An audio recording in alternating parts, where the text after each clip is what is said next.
But before we get in that, how was John Gruden as a coach, man? The same way he is right now.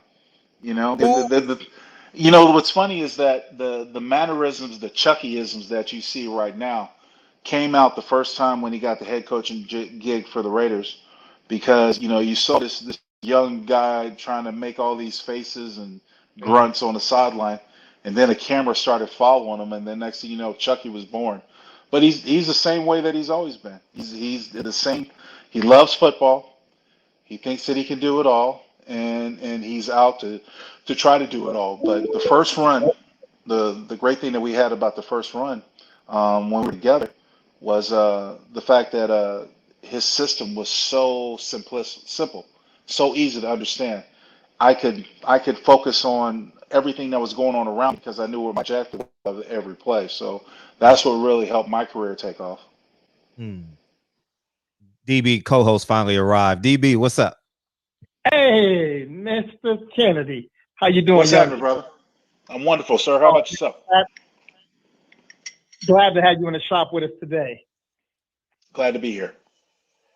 Yeah, one of your Dago brethren, my brother, young Merv, he wanted me to ask you about Patricia Oy- Oyashiku, the English teacher. Yeah, Dr. O, Oyashiku. Yeah, but Dr. O was an English teacher at Morris High School, and she was so down to earth that she taught a lot of us, including myself, how to grow up, what the world was going to be expecting for black people from ethnic. It just wasn't just black, but it was all from ethnic backgrounds because Morris was a very diverse area with Pacific Islanders, Guamanians, Filipinos, blacks, Mexicans, and stuff like that. So very diverse high school.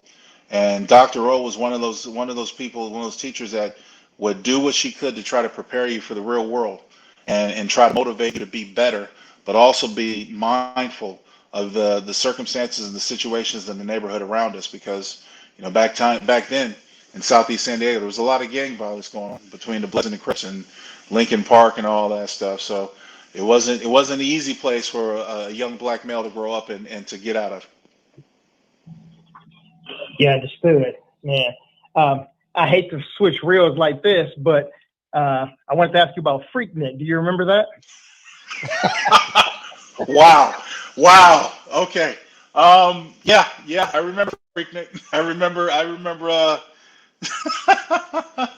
ATL. Look, Chocolate City was an awesome experience. Atlanta was so different than what I was accustomed to, but the racial divide, which is still present today, was something that stood out that was prevalent as well. And you there were times where I was called a nigger right to my face and my mailbox outside my condominium in Atlanta in 1993 by a white woman. So I had heard stories of Forsyth County and the history of Atlanta and everything else, and I was excited as a black man in a city that I thought had a lot of promise and opportunity, especially for the black males and females. But it was those are the type of things that stood out. I wasn't a big party animal, but I did my fair share of hit the streets with the fellas at Freaknik and hang out and watch the booties go by. So, being from San Diego, who was the athlete that you admired the most growing up? Well, when I first started watching football was when I was young. My first game I saw was with the Cowboys and the Steelers in '78, and so I always I loved westerns as a kid. So I kind of related, and my favorite color was blue, so I kind of related with the Cowboys. Was a Cowboy fan initially, and because I was so much taller than everybody as I was coming up in school, Ed Too Tall Jones, number 72 for the Cowboys, stood out. He was a guy that I kind of related with because I was always towering over everybody. So when I started playing football, that's one of the reasons why I took number 72 because that's what it reminded. But watching the Cowboys growing up, Tony Dorsett and Robert Newhouse and all those great players, that was a lot of fun. Didn't really get into the Chargers, even though they were in the backyard. But didn't re- you know, but didn't really wasn't really a big Charger fan, even though they also had our favorite color blue.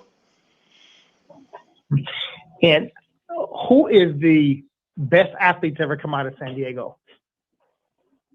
Well, that's a long list. You go back as far as Marcus Allen, I got him up on my wall. There's let's see, we're talking about football players. Well, you got running backs. You got Terrell Davis, another Heisman Trophy winner. You got Reggie Bush, a Heisman Trophy winner. As I said, I mean, there's quite a few. The list goes on and list. But Marcus Allen, one of the guys that came out of to Lincoln, along with Terrell Davis, another Lincoln Helix was Reggie Bush. Shoot, I'm drawing a blank. There's quite a few, though. There's quite a few. Yeah, and that's just a small little pocket of California. I think I've been asking a lot of athletes and talking about it with a lot of guys in the